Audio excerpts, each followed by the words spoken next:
Alright guys, so we have a little bit of a rainstorm today, so I'm going to shoot this review in the garage, and I hope the lighting and audio is okay for you. But I'm pretty excited about this. We just recently had a bad storm that came through this area, and we lost power for about 4 days. And so what I did is I picked this unit up so we do not have an issue where we're out of power. Now, I'm not expecting something like this to run the whole house. It's going to run individual, a few things at a time, maybe a fridge, maybe power up our phones, hot water heater, stuff like that. So what I want to do is a quick unboxing, a setup, and just get it started and show you that whole process. So I picked this Ryobi, just a quick background, because I did not want to spend over $1,000, and I got this at Home Depot for $650. And so the price point was right. I like Honda products, but I didn't want to pay the Honda price. And this thing had really, really good reviews. So let's crack into it and see what it's all about.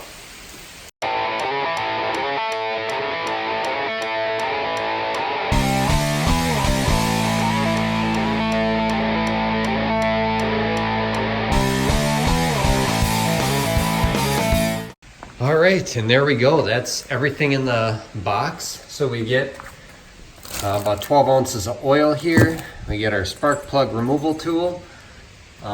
We also get a few things in here. Not totally sure what this is going to be for, but have to read up on that. Could be maybe some sort of a grounding device. And we've got our manual. One thing that I really like about this model is it does have Bluetooth, which I guess is a really, really handy feature to have. Keep an eye on your fuel levels and all that good stuff. So yeah, this looks really good. So what I'm gonna do is I'm gonna go ahead and get the oil put in, and let's see if we can start it up. All right, so I've got everything set up here that I need. They do give you a funnel by the instructions. So I'm going to use that. I propped it up per the instructions with some wood, and it does look like it's shipped with a little bit of oil in it, which is good. So I don't know if you'll be able to pick that up on the camera, but there is a little bit of oil in it already, so I'm going to be a little bit careful when I'm filling this up, not to overfill it.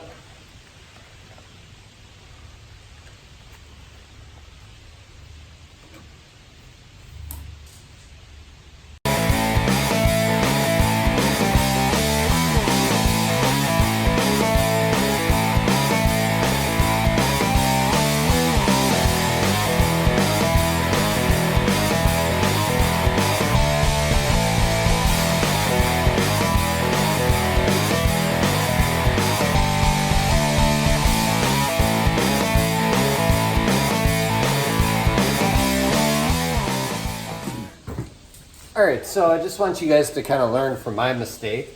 I ended up overfilling this by a little bit, so I dumped a little bit out.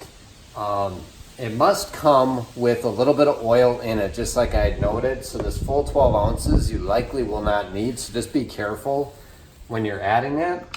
And the next thing I want to mention too is you really should get gas without any ethanol in it. So I've got 89 octane with no ethanol, and then I went ahead and treated it with some fuel stabilizer. I'm using Stable. So the next thing we have to do here is just throw some gas in this thing and fire it up and see how quickly it starts.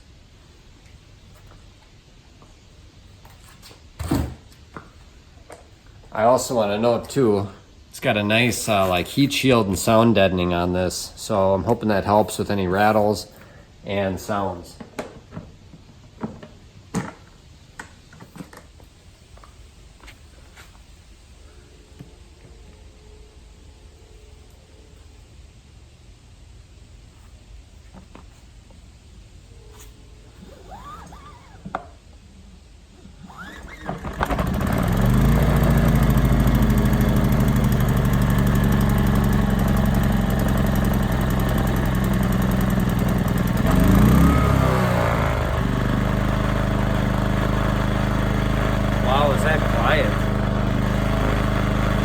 thing is super quiet. I cannot believe it. I'd put it even quieter than a lawnmower. On the second pull, it started right up. Low fuel. Idle's on. Wow, is this impressive? Super impressive.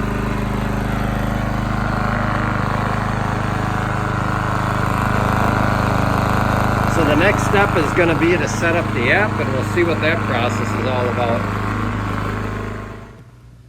So going through the app, it's very simple. You just press and hold the pairing button, and you go into the app, and it fired right off within a few seconds. At the top, we've got the fuel gauge, running time, the load amount, and we can turn it off.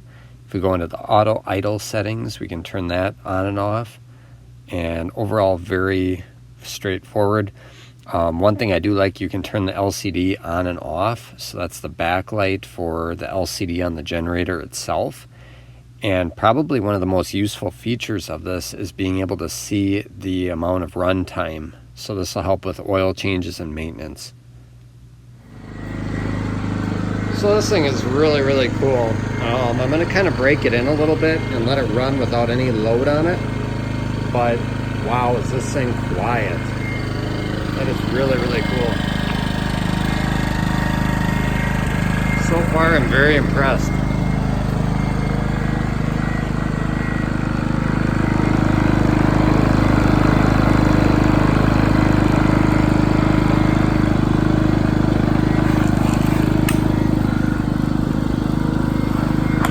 The one thing I did notice, and I read this online, is that this thing does rattle and makes a little bit of noise.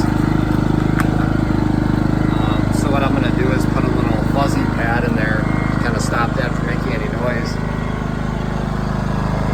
Yeah, that is really, really nice. And they do recommend keeping this 20 feet from your home. So I'm only running it in here just to show you guys, but it should be outside when you're running these things. So hope you enjoyed the video, and I will do more videos with this showing its capabilities after it's broken in and I get used to it a little bit. So thank you for watching, and please subscribe for more videos.